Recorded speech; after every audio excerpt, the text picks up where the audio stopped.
Permisi. Silakan duduk, Mbak. Ya.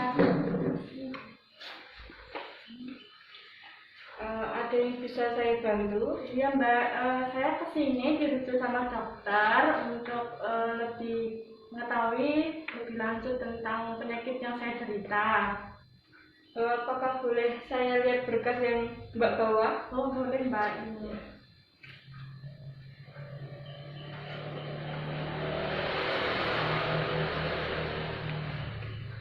Baik, di sini saya akan menjelaskan mengapa Mbak dirujuk ke Poligizi di sini.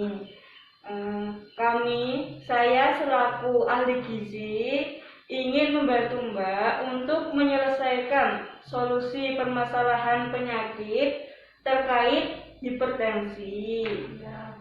Oh ya Mbak, jangan khawatir ya Mbak, karena semua data-data di sini tidak akan bocor dan ini itu bersifat rahasia. Kemudian apa yang mendorong Mbak untuk melakukan pengecekan kesehatan? Begini Mbak, saya itu sering merasakan pusing itu udah terjadi berlangsung lama gitu loh Mbak. Jadi itu saya pusing itu sampai ke tengkuk sini itu terasa panas. Terus itu saya mengalami stres juga karena kan banyak tugas itu kan. Terus kan tugasnya itu kan mepet deadline, jadinya kan saya mau nggak apa harus mikir ya, itu membuat saya menjadi tertekan dan menjadi pusing gitu. Apakah ada keluhan lain Mbak? Tidak ada. Kalau boleh tahu asupan Mbak itu seperti apa ya Mbak? Kalau saya itu asupannya ya seperti orang biasa Mbak, ya makan gitu. Kalau sebelum kesini tadi Ya. Mbak itu makan apa? Saya tadi sebelum kesini itu makan roti bakar Mbak. Roti bakar. Sekitar jam berapa ya Mbak? Sekitar jam 9-an Mbak. Apakah hanya roti bakar saja? Iya. Kemudian untuk sarapannya Mbak mengkonsumsi apa? Sarapan tadi pagi itu makan sup instan sama itu cappuccino hangat. Iya. Kemudian malamnya Mbak makan apa? Malam kemarin ya Mbak ya? Iya, tadi malam. Itu saya makan nasi goreng Mbak sama teh hangat. Dan itu loh Mbak, kan kalau saya konsumsi nasi goreng pasti kan itu ada acar. Nah itu saya suka banget Mbak sama acar gitu. Baik. Kemudian kalau sore itu Mbak makan apa? Ngemil gitu? Kalau sore ngemil itu sosis Mbak, sosis bakar itu tahu sama kentang goreng gitu. Kemudian siangnya Mbak mengkonsumsi apa? Kalau siang itu saya konsumsi sate ayam, terus sama minuman bersoda. Oh ya Mbak, kalau boleh tahu berapa sih porsi karbohidrat yang Mbak makan? Kalau karbohidrat itu toh Mbak, saya itu paling makannya itu 4 centong nasi Mbak, itu pun nggak mesti, bisa pagi 2 centong, bisa siang 2 centong, bahkan sama sekali nggak makan bisa Mbak. Tapi itu makannya mesti diganti sama mie instan dan yang lain-lain Mbak, pokoknya yang instan. Saya nggak suka yang ribet-ribet soalnya. Oh gitu. Iya. Kemudian Mbak Anita ini tuh suka makan sayur atau buah Mbak? Kalau buah ya Mbak, saya itu jarang mengonsumsi buah. Kalau sayur, tadi kan waktu mengonsumsi nasi goreng itu toh Mbak, saya kan suka banget sama acar. Nah acar itu kan terbuatnya dari mentimun, juga ditambahkan garam juga, terus sama cuka itu Mbak, saya suka banget. Oh gitu. Kemudian Mbak Anita ini sudah berkeluarga atau belum ya? Belum Mbak, saya masih mahasiswa semester 4. Kalau boleh tahu Mbak Anita itu suka nggak beraktivitas fisik olahraga? Kalau pandemi sekarang ya Mbak jarang, soalnya kan nggak kuliah, jadi kan nggak masuk ke kampus. Jadi ya paling olahraga itu cuma jalan-jalan pagi hari itu sekitar 5 sampai 10 menit, nggak lebih. Oh gitu. Ya, setelah berbincang-bincang tentang penggalian data, riwayat makan, pola makan, kemudian aktivitas fisik, di sini saya sedikit menjelaskan terkait penyakit hipertensi, Mbak. Ya, Di sini di berkas Mbak ini ya, ada angka-angka seperti tekanan sistolik Mbak itu adalah 122 milimikro hemoglobin dan tekanan diastolnya Mbak itu adalah 80 milimikro hemoglobin. Apa sih tekanan sistolik itu?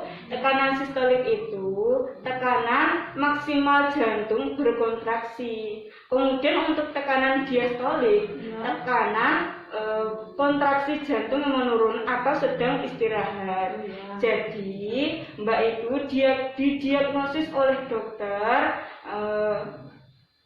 mengalami hipertensi atau dalam golongan prehipertensi, Mbak.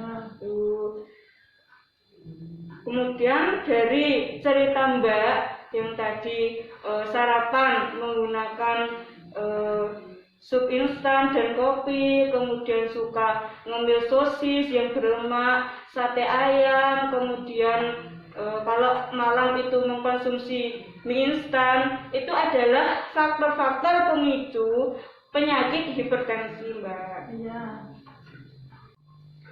Kemudian dari cerita Mbak tadi dapat disimpulkan bahwa Mbak itu terpapar kurangnya informasi kesehatan, kemudian makanan dan gizi, sehingga gizi Mbak itu kurang, yaitu ditandai dengan sakit kepala yang berat, kemudian tengkuk terasa panas, dan kepala itu sangat berat sekali gitu kan. Kemudian beberapa solusi untuk menurunkan hipertensi, yaitu Mbak bisa mengkonsumsi sayuran dan buah-buahan yang mengandung kalium seperti alpukat, kemudian pisang, tomat, kemudian bayam dan bit. Kemudian aktivitas fisiknya itu juga dilaksanakan dengan baik, seperti bersepeda, kemudian lari-lari, seperti itu, Bu. Terus apakah Mbak tahu tentang kelebihan gizi isi piringku, Mbak?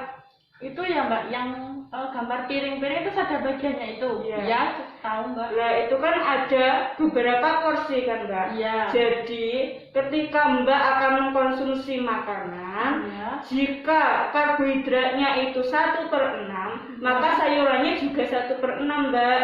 Jadi seimbang, dan juga ada lauk pauknya, buah-buahannya, seperti itu, Mbak. Kemudian ada anjurannya, Mbak, itu gula, kemudian minyak dan garam itu harus dibatasi, Mbak, seperti itu. Kemudian satu lagi, Mbak, dalam isi piringku juga dianjurkan untuk mengkonsumsi air putih agar tubuh itu seimbang, Mbak, gitu. Kemudian solusi selanjutnya adalah aktivitas fisik, Mbak. Kan Mbak itu bercerita jika pandemi ini itu kurang ya, Mbak, aktivitas fisiknya. Lah padahal itu dalam teori WHO mengatakan untuk aktivitas fisik itu seminggu itu dilakukan 3 sampai 5 kali dengan waktu 30 sampai 50 menit. Jadi total dalam seminggu itu waktu olahraga itu adalah 150 menit, Mbak. Gitu. Gampang kok, Mbak, jika melakukan aktivitas fisik jika kita itu enjoy menjalaninya. Oh iya, Mbak. Mbak itu kuliah biasanya naik apa? Itu naik tangga. Gitu. Itu di kelas berapa, Mbak? Tangganya itu tingkat berapa? Di lantai 3, paling atas sendiri lah. Itu juga baik, Mbak, kalau naik tangga karena bisa menggerakkan itu kaki sehingga bisa melakukan aktivitas fisik. Kemudian dari semua solusi alternatif tadi, Mbak akan menjalani yang mana dulu ya, Mbak? Kalau saya ya Mbak, mungkin lebih ke isi piringku tadi. Soalnya kalau ke aktivitas fisik, sekarang kan lagi pandemi, kemungkinan kan nggak mungkin masuk ke kampus dan melakukan aktivitas fisik seperti biasa, misalnya menaiki tangga kan nggak mungkin. Paling nanti saya mencoba berpedoman dengan isi piringku tadi, Mbak. Baik Mbak, saya catat dulu ya Mbak, untuk komitmen Mbak dalam pertemuan konseling ini yang pertama ya Mbak, yaitu tadi dalam pedoman isi piringku. Jadi bisa dirubah ya Mbak pola makannya. Insya Allah Mbak bisa. Dan juga Mbak, selain pola makan dan aktivitas fisik, itu juga ada manajemen stres Mbak. Jika Mbak itu banyak pikiran, melakukan terapi yoga seperti itu ya Mbak, itu juga bisa menjadi solusi alternatif yang lainnya. Seperti itu Mbak. Saya catat dulu ya Mbak. Ya.